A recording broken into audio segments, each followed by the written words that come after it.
सो hey guys, आज हम explain करने जा रहे हैं न्यू एनिमी जिसका सीज़न 1 पहले ही आ चुका है, जिसमें 10 एपिसोड्स है। तो इस सीज़न को स्टार्ट करते हैं। पिछले सीज़न का रिकैप कर देता हूँ मैं। तो पिछले सीज़न में हमने देखा था कि एक व्यक्ति था जिसको एक गॉड ऑफ लाइट ने अपनी सारी पावर्स दे के रीइंकार्नेट कर दिया था, लेकिन जिस व्यक्ति को पावर दी थी वो बहुत ही गंदा किस्म का इंसान था, तो उसकी कोई भी इज्जत नहीं करता था उसके सेक्ट में। और पर वो ये सब सहते हुए अपनी पावर्स को बढ़ाते हुए अपने आप को नए रेलम में प्रमोट कर लेता है। और उसकी फ़ाइट भी हुई थी काफ़ी सारे बंदों से, तो वो उन सब से जीत जाता है। और आप देख सकते हैं कि मेरी थोड़ी तबीयत ख़राब है, तो इसके लिए मैं सॉरी। तो बिना किसी देरी के और सीज़न 2 और एपिसोड 1 को स्टार्ट करते हैं। एपिसोड 1 होता है, हमें दिखाया जाता है मुयान को जो कि लड़ रहा होता है कुछ लोगों से। वो असैसिन थे और वो कहता है कि तुम लोग इतने भी ताकतवर नहीं हो जो हमें हरा दो। और सेम बात वही लोग भी कहते हैं और फिर अटैक करने लगते हैं एक दूसरे पर वो दोनों ज़्यादा ताकतवर थे, इसलिए वो दोनों एक दूसरे से दूर हो जाते हैं। और फिर तभी दूसरा असेसिन कहता है तुम हम 3 से नहीं जीत सकते और हम 3 तुमसे बहुत ज़्यादा ताकतवर हैं। और फिर वो अटैक कर देता है, पर मुयान उसे रोक लेता है और कहता है कि तुम तीनों इतने भी ज़्यादा ताकतवर नहीं हो और मैं अभी लड़ने के मूड में बिल्कुल भी नहीं हूँ, इसलिए मेरे रास्ते से हट जाओ। लेकिन वो तीनों एक करके अटैक करने लगते हैं, और लेकिन उनके अटैक से मुयान को एक खरोच तक नहीं आती और वो तीनों एक करके अटैक कर रहे होते हैं, फिर एक साथ अटैक कर देते हैं। और मुयान इतना ताकतवर था कि वो अपनी स्वॉर्ड की मदद से उसका वेपन ही तोड़ देता है। लेकिन तभी दूसरा असेसिन कहता है तुमने उसकी स्वॉर्ड कैसे तोड़ी, और वो पूरे गुस्से के साथ उस पर अटैक कर देता है, पर वो अपनी स्वॉर्ड से उसको रोक लेता है।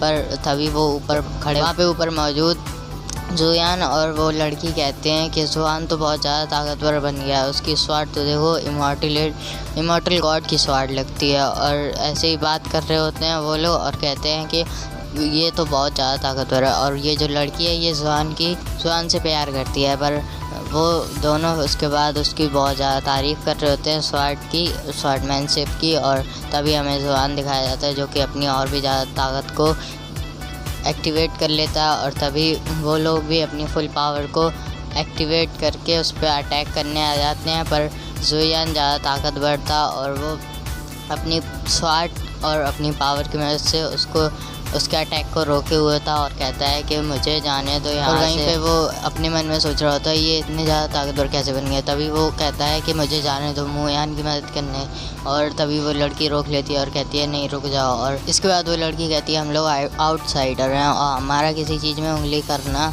हमें मुसीबत में डाल सकता है, इसलिए तुम यहीं रुको। और वो सारे अटैक करने के लिए फिर से तैयार हो जाते हैं और फिर से अटैक करने लगते हैं। और इस बार मुयान को उन्हें रोकने में काफ़ी दिक्कत का सामना हो रहा था और वो घायल भी हो जाता है और फिर नीचे गिरने लगता है। और अब फैंग सोचता है कहीं मैं मर ना जाऊं, क्योंकि अब इनका मुकाबला मैं नहीं कर सका था। और इसके बाद वो नीचे गिरते हुए अपने स्पिरिचुअल माइंड में आ जाता है, जहाँ गॉड ऑफ लाइट उसे एक थप्पड़ मार देते हैं जिसकी वजह से वो गोल गोल घूमने लगता है। वो उससे कहते हैं तुम बेवकूफ़ इंसान, मैंने तुम्हें अपनी सारी पावर्स दे दी लेकिन फिर भी तुम किसी काम के नहीं। तुम्हारी सारी कल्टिवेशन कहाँ चली गई जो तुम इन मामूली से वॉरियर्स को नहीं हरा पा रहे हो, इसलिए जाओ और जिनमें स्वॉर्ड का इस्तेमाल करो उन वॉरियर्स को ख़त्म करने के लिए। तब मुयान कहता है जिनमें स्वॉर्ड ये किस भला का नाम है, मैंने तो आज पहली बार इस स्वॉर्ड का नाम सुना। तब ये सुनकर गॉड ऑफ लाइट उसे एक और ज़ोरदार थप्पड़ मार देते हैं, जिस पर मुयान 4 चक्कर वहाँ पे गोल गोल घूमने लगता है। और उसके बाद वो वहाँ पे दोबारा सीरियल वर्ल्ड में आता है और वहाँ पे उसकी आंखें चमकने लगी थी और अब उसको पता था कि जिनमें स्वॉर्ड कौन सी है। और फिर वो एक टेक्निक को एक्टिवेट करने लगता है और उस टेक्निक को एक्टिवेट करते ही उसके पास एक बहुत ही ज़्यादा बड़ी सी स्पिरिचुअल स्वॉर्ड आ जाती है। और उस स्वॉर्ड का यूज़ करते हुए वो उन असैसिन्स की तरफ बढ़ रहा होता है और वहाँ पे पूरे में लाइट ही लाइट थी। और तभी वो असैसिन्स इसको देखकर बहुत ही ज़्यादा घबरा जाते हैं। वो स्वॉर्ड उन लोगों की बहुत ज़्यादा ताकतवर लग रही थी, इसलिए वो वहाँ से भागने की कोशिश करते हैं, पर वो वहाँ से भाग नहीं पाते। और वहाँ पे वो तीनों वहीं पर गड़ जाते हैं और फिर वहाँ से उनका नाम निशान नहीं बचता। लेकिन इसके बाद मुयान बहुत ही ज़्यादा घायल हो जाता है और फिर वहीं पे वो एक और सिक्के को इसके बाद मुयान अपने रिइंकार्नेशन बॉक्स से एक पिल निकालता है और उसको एब्जॉर्ब कर लेता है और फिर वो वहाँ पे फिर से अपने स्पिरिचुअल वर्ल्ड में आ जाता है। और अब गॉड ऑफ लाइट एक और थप्पड़ मारते हुए उसे कहते हैं कि ना जाने मैंने किस बेवकूफ़ को अपनी सारी पावर्स दे दी, ये किसी काम का नहीं है। अब जुयान भी गुस्से में कहता है कि आप तो मर गए थे ना, फिर क्यों मुझे बार बार थप्पड़ मारने के लिए आ जाते हैं, कहीं आप अभी तक जिंदा तो नहीं। तब गॉड ऑफ लाइट कहते हैं कि अरे मैं तो तुम्हें हमेशा गाइड करने के लिए आता था और ताकि तुम्हारी मदद कर सकूं, लेकिन तुम तो मुझे ही बुला भरा कह रहे हो। इसके बाद वो वहाँ पे और हम बदलते हुए गायब होने लगते हैं और वहाँ पे गिर जाते हैं। और इसके बाद वो मुयान से चिल्लाते हुए कहते हैं कि अपनी प्रैक्टिस पे ध्यान देना क्योंकि तुम बिल्कुल नालायक हो। और इतना कहने के बाद वो वहाँ पे गायब हो जाते हैं। वहीं वहाँ पे वो दोनों चौंक जाते हैं कि मुयान ने ऐसी टेक्निक कहाँ से सीख ली, ये तो काफ़ी ज़्यादा पावरफुल टेक्निक दिखाई दे रही है।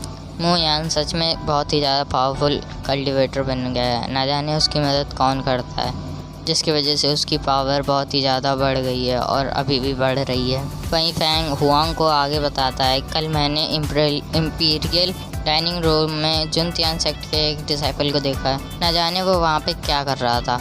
जिसके बाद हुआन कहती है कि जाओ और जाके उस डिसाइपल की सारी जानकारी मैं जानना चाहती हूँ कि आखिर वो कौन था। जिस पर फैंग मान जाता है और फिर फुयान सिटी में एक समारोह चल रहा है, वहाँ पर बहुत सारी मुफ्त की शराब भी मिलेगी, इसलिए मैं तो वहीं जा रहा हूँ पहले और तुम्हारा काम मैं बाद में देखूँगा। अगर तुम भी चलना चाहती हो तो तुम आ सकती हो। इसके बाद वो वहाँ से खुशी खुशी चला जाता है और इसके बाद जुयान उस समारोह में आ जाता है जहाँ पे उसकी वाइफ आई है। जिसके बाद कुछ लोग जुयान को देख के कहते हैं, अरे तुम तो वाइस जीनियस हो ना, तो तुम यहाँ क्या कर रहे हो, तुम जानते भी हो ना ये जगह सिर्फ जेंटलमैन लोगों के लिए है, इसलिए आओ हमारे साथ बैठो, हमें तुमसे कुछ बातें करनी है।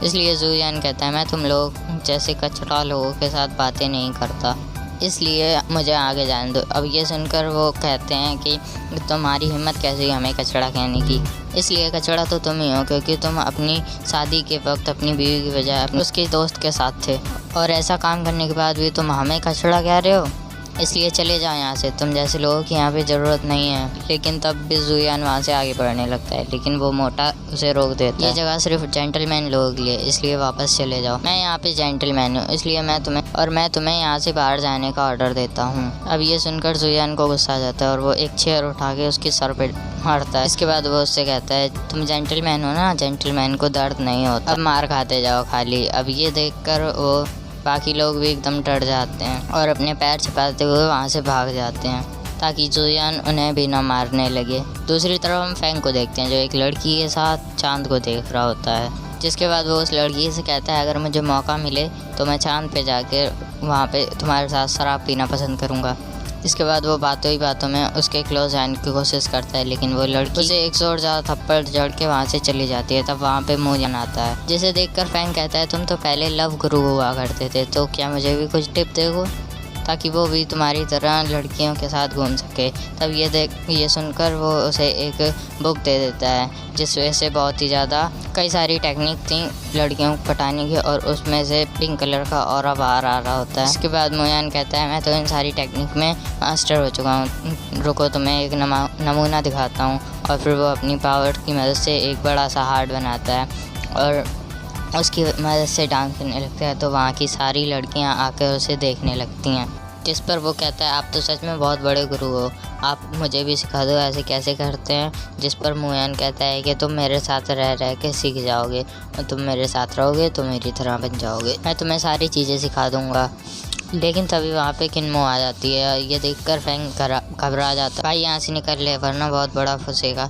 लेकिन तभी ये फैंग नहीं सुनता है और फिर उसके पास चला जाता है और स्टाइलें दिखाने लगता है और वो डर की एक्टिंग करने लगता है। लेकिन तभी किन्मो गुस्से में अपनी सैंडल से अपने पैर से उसके पैर को दबा देती है और फिर किन्मो गुस्से में वहाँ से चली जाती है। और तभी फैंग कहता है कि रुक जाओ, मेरी बात तो सुन लो पहले पूरी।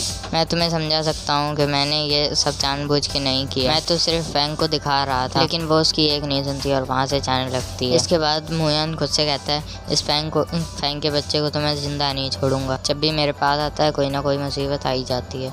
और फिर इसी सीन के साथ हमारा ये एपिसोड खत्म हो जाता है। तो जैसा कि पिछले एपिसोड में हमने देखा था, जुयान के सामने वो सारे वॉरियर्स आ जाते हैं और जुयान ने अपनी खतरनाक शॉट टेक्निक की वजह से उनको हरा भी दिया था और उनको मार भी दिया था। और फिर वो वहाँ से उस जगह पे आता है जहाँ पे उसकी वाइफ किन्मो है। लेकिन तभी वहाँ पे कुछ लोग उससे बदतमीजी करने लगते हैं। लेकिन तभी वो उनको अच्छा सबक सिखाते हुए वहाँ से आगे चला जाता है। फैंग के पास आता है और उसे एक बुक दे देता है।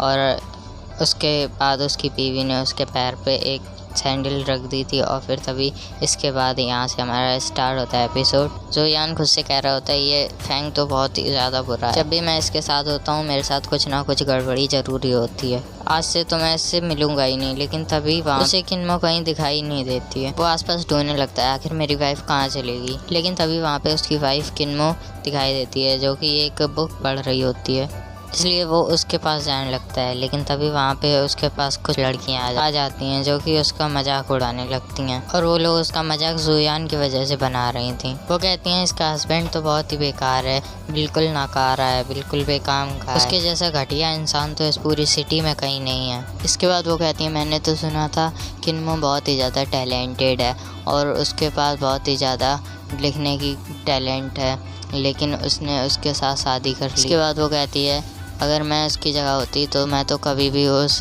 मुयान जैसे बेवकूफ़ से शादी नहीं करती। और अब वो जुयान का मजाक उड़ाना शुरू कर देते हैं और मुयान के साथ साथ किन्मो का भी मजाक उड़ाना शुरू कर देते हैं कि हमें तो लगता है तुम्हें भी खुद ही कुछ नहीं आता है, इसलिए तो तुमने उसी के साथ शादी की, नहीं तो किसी के पास इतना टैलेंट हो तो वो कभी भी मुयान जैसे नाकाम इंसान के साथ शादी नहीं करेगा।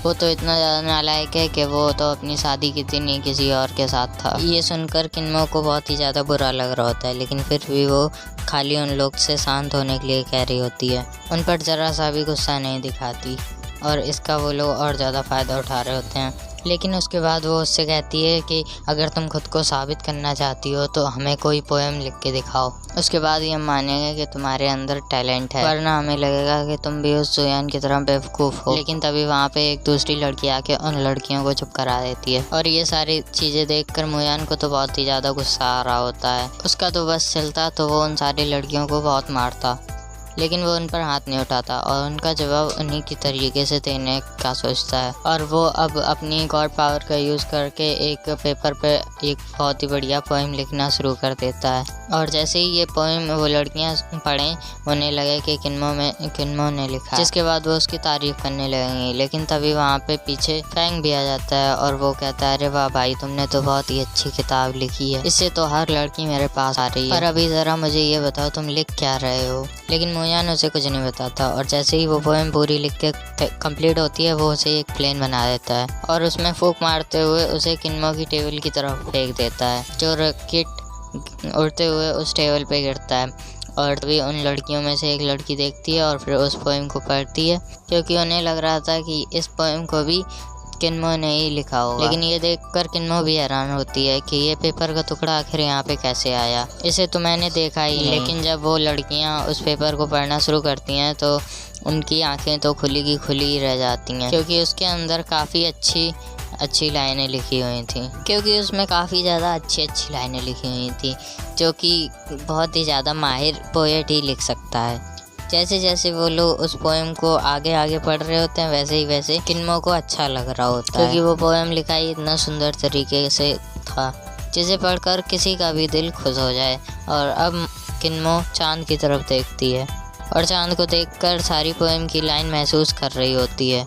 और अब उसकी बॉडी से बहुत ही ज़्यादा ऑरा बाहर निकलने लगता है, क्योंकि अब उसका दिल बहुत ही ज़्यादा खुश था और खुशी के मारे वो इतना फूल रही होती है कि चारों तरफ क्रिस्टल की रोशनी ही रोशनी फैल जाती है और आसपास के फूल भी क्रिस्टल में चेंज होने लगते हैं। ये देखकर फैंग और बाकी भी हैरान थे कि आखिर ये किस तरीके का पोएम था। उसे जैसे ही जुयान ने किन्मो को दिया उसकी इनर पावर एक्टिवेट हो गई काफ़ी ख़तरनाक पोएम था ये, तो मुझे भी इस तरीके का पोएम लिखना सीखना होगा ताकि मैं भी किन्मो की तरह और भी लड़कियों को हवा में उड़ा सकूं। दूसरी तरफ हम एक आदमी को देखते हैं जिसे ये सब देख के बहुत ही ज़्यादा गुस्सा आ रहा था। वो खुद से कहता है कि लगता है मेरा यहाँ पे प्लान फेल होने वाला है। मैं काफ़ी मुश्किल से किन्मो को यहाँ पे लाया हूँ ताकि किन्मो को यहाँ पे ख़त्म कर सकूँ, लेकिन अगर मेरा प्लान फेल हुआ तो मुझे बहुत ही ज़्यादा गुस्सा आ जाएगा। लेकिन मैं अपना प्लान फेल करूँगा ही नहीं, चाहे कुछ भी हो जाए। मैं आज किन्मो को यहाँ से जिंदा जाने नहीं दूंगा और ऐसा मौका जल्दी नहीं मिलता है। वहीं किन्मो अब इतनी ज़्यादा खुश होती है कि उसका ऑरा पहले से और भी ज़्यादा बढ़ जाता है और अब वो हवा में उड़ने लगती है। उन क्रिस्टल के फ्लावर्स के ऊपर पैर रख के वो आगे बढ़ रही होती है। ये नज़ारा देखकर सारे के सारे लोगों की आंखें खुली रह जाती हैं और अब किन्मो के अंदर से इतना ज़्यादा ऑरा बाहर निकल रहा होता है कि अब उसकी शक्ल ही नहीं दिख रही थी, खाली उसका ऑरा दिख रहा था। और अब किन्मो आसपास का ऑरा भी एब्जॉर्ब करना स्टार्ट कर देती है, जहाँ उसके आसपास हज़ारों तितलियाँ आ जाती हैं जो कि क्रिस्टल की बनी हुई थी। और फिर अब देखते ही देखते चांद से भी रोशनी निकलकर किन्मो के अंदर समाने लगती है और अब देखते ही देखते किन्मो का ब्रेक थ्रू होने लगता है। वहीं अब फैंग सोचता है कि ये कौन सा पोएम था जिसके वजह से किन्मो ने अपना ब्रेक थ्रू कर लिया। जिसके बाद वो जुयान की तरफ देखने लगता है जो कि अपनी आंखें किन्मो की तरफ ही किए हुआ था और वो अपनी आंखें बंद भी नहीं कर रहा होता है, बस एकटक किन्मो को ही देखे जा रहा था। जिसकी वजह से फैंग भी हैरान रहता है कि ये आखिर किस तरह के कपल हैं जो कि इनके पास कैसी कैसी पावर्स हैं। ना जाने ये लोग क्या करते होंगे, ऐसे कपल को तो मैंने आज तक कभी नहीं देखा। और अब किन्मो नीचे आ जाती है और वो सोच रही होती है कि आखिर ऐसी लाइन पोएम में लिख कौन सकता है जिस लाइन ने उसे अंदर से इतना ज़्यादा खुश कर दिया।